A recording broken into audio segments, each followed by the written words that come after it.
ఓం శ్రీమాత్రే నమః. Welcome to ఓం శ్రీ. మార్గశిర మాసం అంటే ధనుర్మాసం. ఇటు తెలుగు రాష్ట్రాల్లో అటు తమిళ రాష్ట్రాల్లో ధనుర్మాసానికి ఎందుకంత ప్రత్యేకత ఉంది అనే ఒక ఆధ్యాత్మిక విశేషం గురించి తెలుసుకుందాం. ధనుర్మాసం భారతీయ ఆధ్యాత్మిక సాంప్రదాయాల్లో అత్యంత పవిత్రమైన కాలంగా భావించబడుతుంది. ముఖ్యంగా తెలుగు రాష్ట్రాల్లో ఈ మాసానికి ఉన్న ప్రాధాన్యం మాటల్లో చెప్పలేనంత గొప్పది. ఇది కేవలం ఒక నెల కాదు, భక్తి, నియమం, శుద్ధి, దైవానుభూతి కలిసిన కాలం. సూర్యుడు ధనుస్సు రాశిలో ప్రవేశించినప్పటి నుంచి మకర సంక్రాంతి వరకు ఉన్న ఈ కాలాన్ని ధనుర్మాసం అంటారు. శాస్త్రాల ప్రకారం ఈ కాలం దేవతలకు బ్రహ్మముహూర్తంగా పరిగణించబడుతుంది. అందుకే ఈ మాసంలో తెల్లవారుజామున చేసే పూజలకు ప్రత్యేక ఫలితం ఉంటుంది. మనుషులకు ఉదయం ఎలాగో దేవతలకు ఈ ధనుర్మాస కాలం అలాంటిదే అని పురాణాలు చెప్తాయి. అందుకే ఈ మాసంలో బ్రహ్మముహూర్త పూజలు, సుప్రభాతం, విశేష అర్చనలు చాలా ప్రాధాన్యం పొందాయి. ధనుర్మాసం అంటే గుర్తొచ్చేది ఆండాళ్ అమ్మవారు అండ్ తిరుప్పావై. తిరుప్పావైలో 30 పాశురాలు ఉంటాయి. భక్తిని, భగవంతుడితో ఐక్యతను, జీవన నియమాలను మనకు బోధిస్తుంది తిరుప్పావై. తెలుగు రాష్ట్రాల్లో మహిళలు, చిన్నారులు ఎంతో భక్తితో తిరుప్పావై పారాయణ చేస్తారు. ధనుర్మాసాన్ని ఆడి పద్మాసం అని కూడా పిలుస్తారు. ఈ మాసంలో మహాలక్ష్మీదేవికి చేసే పూజలు ఐశ్వర్యాన్ని, కుటుంబ శాంతిని, ఆర్థిక స్థిరత్వాన్ని ఇస్తాయని నమ్మకం. అందుకే ఇళ్లల్లో లక్ష్మీ పూజలు, ఆలయాల్లో ప్రత్యేక ఉత్సవాలు జరుగుతాయి. ఉత్తర భారతంలో భక్తి వ్రతాల కాలం, దక్షిణ భారతంలో ఆలయ ఉత్సవాల వైభవం, వైష్ణవ సాంప్రదాయంలో అత్యంత పవిత్ర మాసం. దేశమంతా ఈ కాలాన్ని దైవానుగ్రహానికి దగ్గర చేసే నెలగా భావిస్తారు. ఈ మాసం మనకు నేర్పేది ఆత్మ నియంత్రణ, భక్తితో జీవించడం, దైవస్మరణతో రోజుని ప్రారంభించడం. ఇది ఒక నెల కాదు, జీవన విధానాన్ని మార్చే పవిత్ర కాలం. ధనుర్మాసం మన సాంప్రదాయాలకు ప్రాణం. తెలుగు ఇళ్లలో వెలిగే దీపం, ఆలయాల్లో వినిపించే సుప్రభాతం, భక్తుల హృదయాల్లో నిండే శాంతి, ఇవన్నీ ధనుర్మాస మహిమకే సాక్ష్యం. ఈ మాసంలో మనం ముఖ్యంగా జరుపుకునేది గోదాదేవి కళ్యాణం. గోదాదేవి అంటే ఆండాళ్ అమ్మవారు. భారతదేశ భక్తి చరిత్రలో, ముఖ్యంగా వైష్ణవ సాంప్రదాయంలో ఆండాళ్ అమ్మవారు ఒక దేవీ స్వరూపం మాత్రమే కాదు, భగవంతుడిని భర్తగా కోరిన శుద్ధమైన భక్తి యొక్క ప్రతిరూపం. చాలా శతాబ్దాల క్రితం తమిళ దేశంలో శ్రీవల్లీపుత్తూర్ అనే పవిత్ర గ్రామంలో విష్ణుచిత్తుడు అనే గొప్ప వైష్ణవ భక్తుడు నివసించేవాడు. అతడే తరువాతి కాలంలో పెరియాళ్వార్గా ప్రసిద్ధి పొందాడు. ఒకరోజు ఉదయం నందనవనంలో పూలు కోసేందుకు వెళ్ళిన విష్ణుచిత్తుడు తులసి చెట్టు కింద ఒక దివ్య శిశువుని చూశాడు.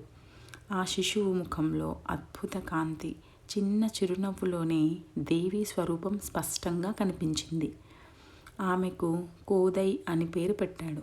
ఆమెనే తరువాత ప్రపంచమంతా ఆండాళ్ అని పిలిచింది. చిన్న వయస్సు నుంచే కోదైకి ఆటలంటే ఆసక్తి లేదు. ఆమెకు ఒకే ఒక ఆట, శ్రీమన్నారాయణుని ధ్యానం. తండ్రి ఆలయానికి సమర్పించేందుకు సిద్ధం చేసిన పూలమాలను ఆమె ముందు ధరించేది. స్వామివారికి అది నచ్చుతుందా అని అద్దంలో చూసేది. ఆ విషయం తెలిసిన విష్ణుచిత్తుడు చాలా బాధపడ్డాడు. దేవుడికి అర్పించే పూలు ముందే ధరించకూడదు, అలా ధరించి తన కూతురు స్వామికి అర్పిస్తుంది అని ఆయన భావించాడు. ఆ రాత్రి శ్రీమన్నారాయణుడు విష్ణుచిత్తుని స్వప్నంలో దర్శనమిచ్చాడు. నీవు క్షమాపణ కోరవలసిన అవసరం లేదు, నాకు కోదై ధరించిన మాలలే ఇష్టం, ఆమె నా హృదయానికి దగ్గరైన భక్తురాలు అని చెప్పాడు. అప్పటి నుంచి ఆండాల్ ధరించిన మాలలే స్వామికి అర్పించబడేవి. ఆండాల్ అమ్మవారు ధనుర్మాసంలో తన స్నేహితులతో కలిసి ప్రతి ఉదయం ఆలయానికి వెళ్ళి 30 తిరుప్పావై పాశురాలు పాడింది.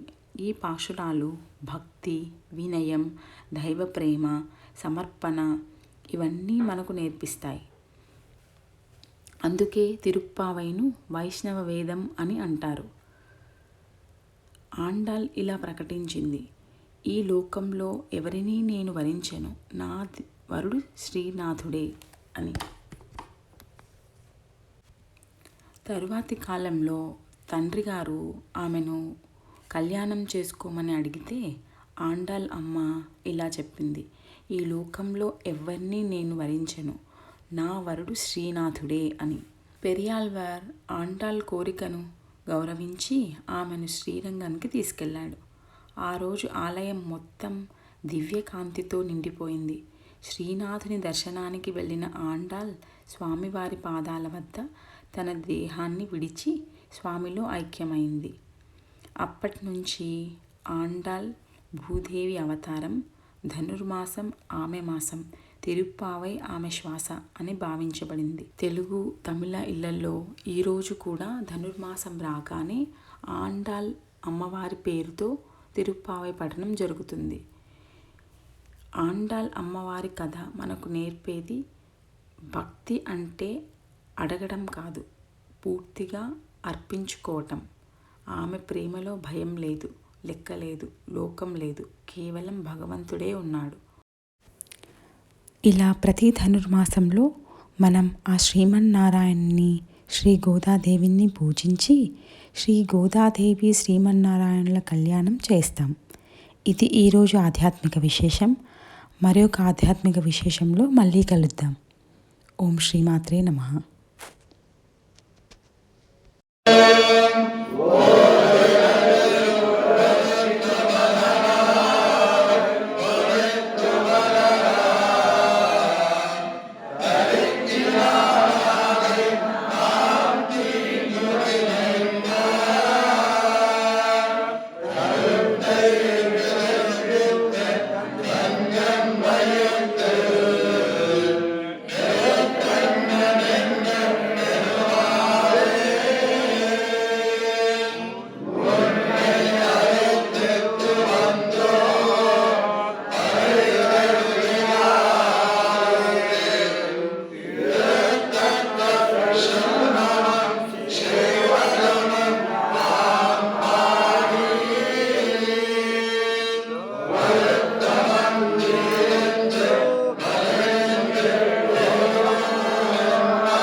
वदिष्यामि सत्यं वदिष्यामि तन्माकरवावहै तेजस्विनावधीतमस्तु मा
शन्नो विष्णुरुद्रमः नमो ब्रह्मणे